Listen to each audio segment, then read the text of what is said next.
Hey there, Steve here. Hope you're doing well. In this video, I'm going to show you how you can write something melodically pleasing, so something that sounds good whilst using finger tapping. Perhaps you're having trouble writing something that you're actually quite satisfied with when you're using finger tapping, so perhaps this will be the video for you. So we're going to work backwards for this one. We're going to start with an idea, and then I'll break it down into a step-by-step process of how you can apply this and then write something melodically sounding whilst using finger tapping yourself. So this is going to be one of my very first whiteboard lessons, and don't be put off. This looks like quite a lot of confusing information. I will break this down and hopefully it will make sense to you. It would be better if you do have a basic understanding of music theory, such as what keys are and how basic chords are built. But if you don't, you'll pick these things up as the lesson goes on anyway, so it will be a useful theory lesson for you too. So here's the idea. It's based around 3 chords.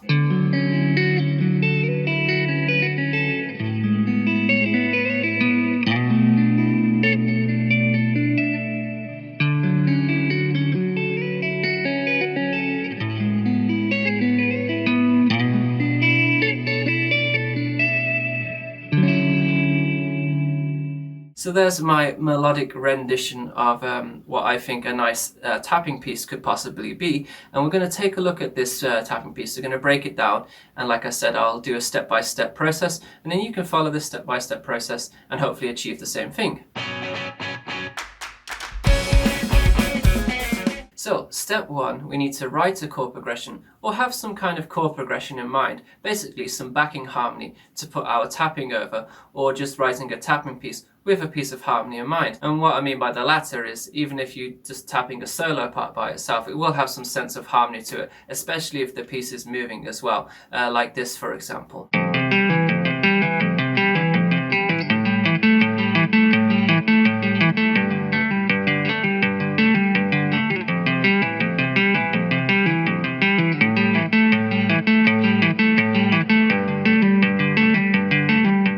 So the chord progression, the harmony basically I had in mind for my lovely tapping example is a D major chord, A major chord, and a B minor chord. But I played them as different chords. I played a D major 9, and then this C major 9 chord, but without a third degree in it. You can add the third in there, but it just gets a bit muddy, so I took it out, and B minor 11. So this gives us a 4-1-2 progression in the key of A major. And if you're not familiar with keys, basically all music is situated in a parent key, a key for that particular piece of music, and you'll use chords within that key, and sometimes you'll use chords from other keys, and that's called borrowing chords and all these kind of things. But for now we're just going to stick in a key, and this key is for this song is A major. And here the key, it has 7 notes, and they have starting on different notes, and they have different accidentals. These would be sharps and flats, but don't worry about any of that for now. Basically in the key of A, we have A, B, C sharp, D, E, F sharp, and G sharp. And I've written underneath here these little Roman numerals. So we've got uppercase and lowercase. All major keys follow the same chord spellings as such as this. So the uppercase means a major chord, lowercase Roman numeral I should say, like this here. There's 2, 3, and there's 6. They denote, I think that's the word, something. They mean minor chords, and then the 7th here with a little circle here means it's a diminished chord. And like I said, the capital letters, the 1, 4, and 5, they are major chords.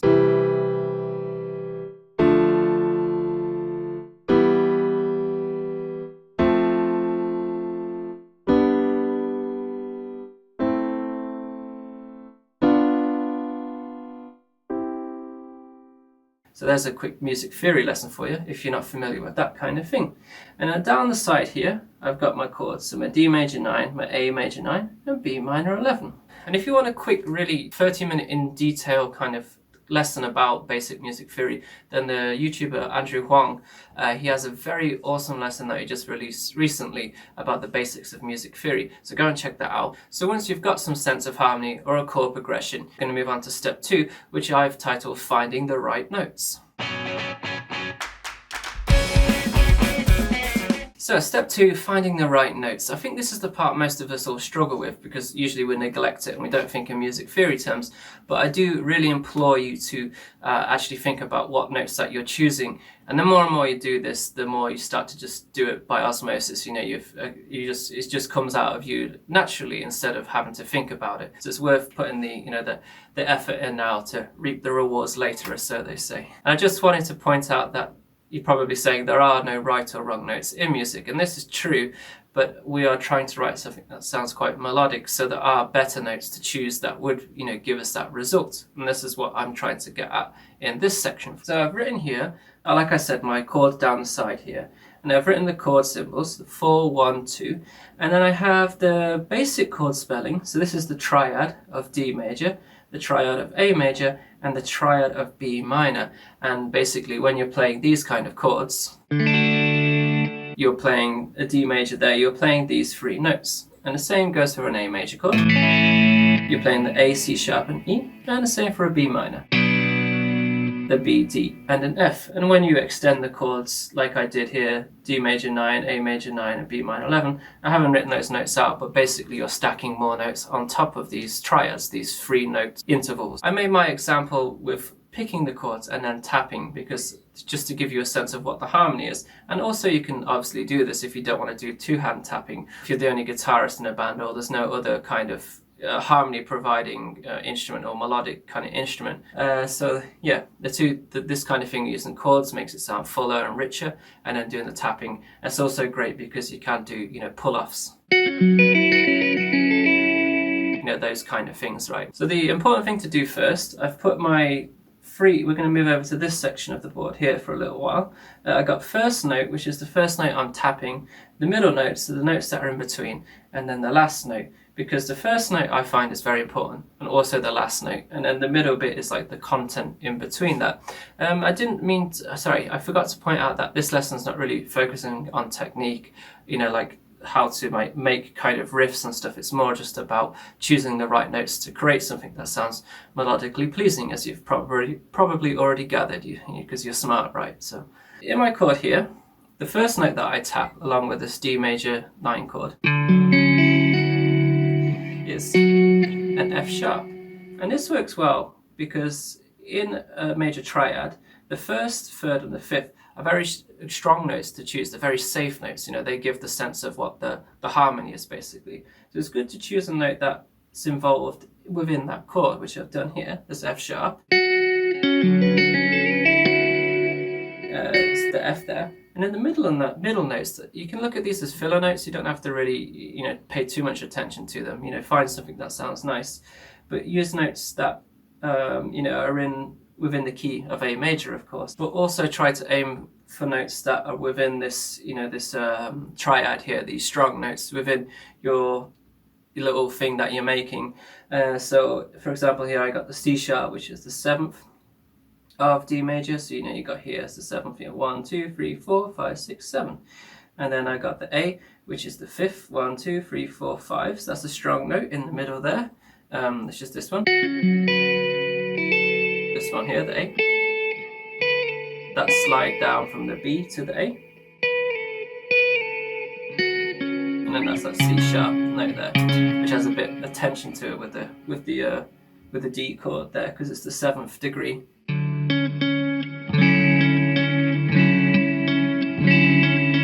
You can hear that there, right? And then the last thing is the important note, the last note. I end on an A.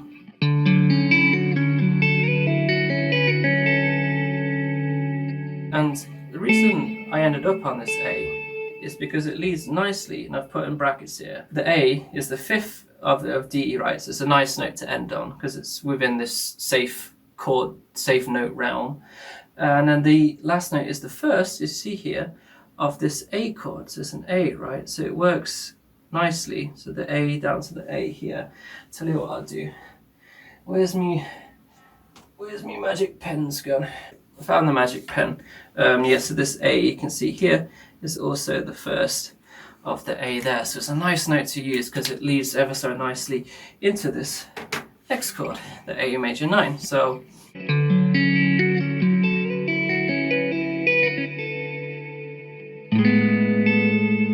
it sounds nice, right? The voice leading, basically, that's what that's called. And then let's jump over to our second chord now. We're starting on a nice safe note, the third again. So we're on the C sharp, so that sounds... It's a safe note to use. And then the in-between notes, I've got another C sharp. Sorry, I've made a mistake, sorry. I'll just correct that now. So now I've written them again, and I write them from this angle, so I apologise for the writing there. But yeah, now we've got the G sharp, this note here, which is the 7th of A. So it adds that tension again, like that. And then I got the B, which is seen as the 9th, which is, technically it's the 2nd of A. But because it's extended above, I'm seeing it as coming back round again. 1, 2, 3, 4, 5, 6, 7, 8. I see it as being the 9th, because up here. This note here, sorry. And so this one works quite well because it's filling in the C. Sorry, I forgot to say that. This C sharp, starting here, adds in that missing C sharp from the chord up here. So that gives us the A major 9 chord complete. And I've just got 2 filler notes here. Doesn't really matter this one because it's quite a quick passage. So I didn't really think about getting one of the stronger notes in there. It just happened to be like this, which extends up. And then it ends on the B as well. So the B here, which is again is the 9th. And this drew to here because again, ending on this B here, draw another arrow for you all the way here. Oh look, it's the first of the B minor 11th, so that works quite nicely. And of course you could, put this A here as well, over there for you. Of course you could choose one of the other stronger notes in this chord to go to the next one. It just ended up when I was writing it that it worked out this way, A to A, B to B. And the last chord, so we come to the B minor 11. So the B minor 11 chord, we're starting, this one's a little different, starting on another C sharp. That's actually 2 notes at the same time, an A and a C sharp. Sorry. And this one turned out this way. I didn't go for a safe note on this one. Instead, like the A major 9 chord, the C doubled up as filling in the missing notes in that A major 9 chord, the C sharp. Did the same thing again for this B minor 11. So I've written the spelling of a B minor 11 chord down here. So the 1st, 3rd, and the 5th, so B, D, and this F sharp, as we can see here. And then the extensions, so A, the 7th, C sharp, the 9th, and E 11th. And the black circles are what notes I'm playing actually within this chord here. So the B, the A, the 7th, the D, the 9th, the 3rd, sorry. And up here the E, which is the 11th. So what note's missing from there is the C sharp in that chord, right, the 9th. So I've added that into my tapping part to complete that B minor 11 chord. So that's why that sounds quite pleasing. And in the middle filling notes here, we've got another C sharp apparently. I don't know why I've written that C sharp again, that shouldn't be there. So the 7th degree, the A, and the D here. So it's a safe note, right? And the very last note is E, which is the 11th, as you can see in the B minor 11th there, or it could be the 1, 2, 3, 4, whichever way you look at it, but I'm just seeing it as an extension, as the 11th here. And this one, when I was analysing this, I was like, well, this shouldn't really work, because it's the 11th, it's not really one of the, the strong notes. But then I worked out why. Because the E, now we're going back to the 1st chord, right? So we're going 4, 1, 2, 4, back to this D. So the E descends nicely, come all the way around here to the D note here. So we have an E to D, which is a 2nd away. So basically you're hearing this at the end, E, which is a nice, you hear that all the time when bass players do that, or like part of something just throws in another chord and then goes back to the the start of the loop, and that's exactly what happens here basically. I'm sorry. You're hearing that slide basically. So that's how that one works, and that got me thinking that the last chord your other chords in the harmony, you can follow this kind of rule of choosing the strongest like notes from the triad there. But when it comes round to the turnaround, the start of the chord progression again, if it's going to repeat, then think about in terms how you can smoothly transition back to the original note there. So a few pointers. If you're not familiar with where all the notes are on the fretboard, obviously you can look this up on the internet. Just choose the key of A major and then see the scale across the entire fretboard, and that's going to tell you where all the notes are within A major. So when you're looking for the notes of in these chords, you'll see where they're on the fretboard. You can also obviously use a tuner to help you as well, because that tells you what notes you're playing. And the way I visualize it is, I know this, for example, is an A, and then an octave up here, that's also an A. And then I know that's a D, that's also a D. And then I know that's I know this is a G, I know that's a G. And then obviously these two strings,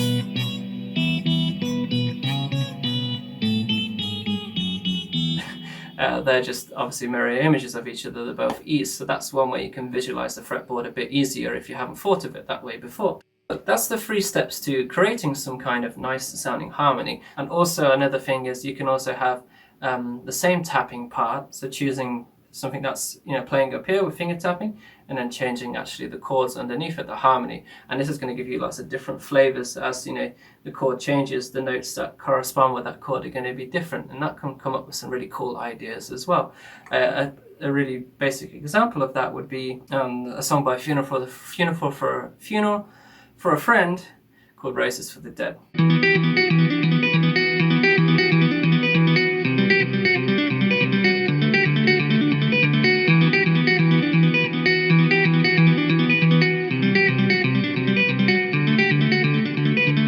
Listen how this, it's the same every time, but the harmony is changing from E to C to D.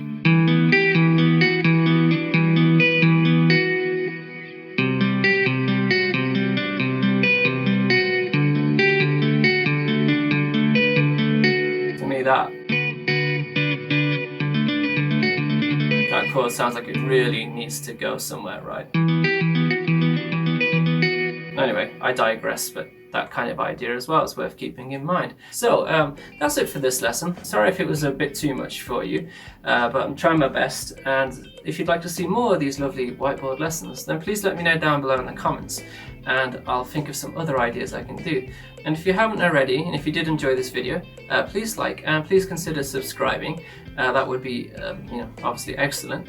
And I'd like to say thank you to all of my patrons that support me so far. And if you are interested in becoming a patron, then you can head over to my Patreon page, which is down below in the comments there, to get a few bonuses. And I've recently set up a Discord server where we can talk about our favourite math rock ideas, share our lovely math rock memes, which is one of my favourite parts of the chat, and sharing your work and getting feedback from others and helping each other out with learning basically. So it's a nice little friendly chat there, the math chat. And for any of my gear that I use, I have Amazon affiliate links down below, so if you click through on one of those, go through, pick anything up from lovely Amazon, then I get a small commission which helps keep this channel up and running, so I'd appreciate that. And also I have merchandise available. I have launched some new merchandise recently, so I'm looking forward to actually getting my hands on that myself, because I've got to order some, but I appreciate if you could pick that up as well. Anyway, hope you enjoyed the video, and I'll see you next time. Goodbye.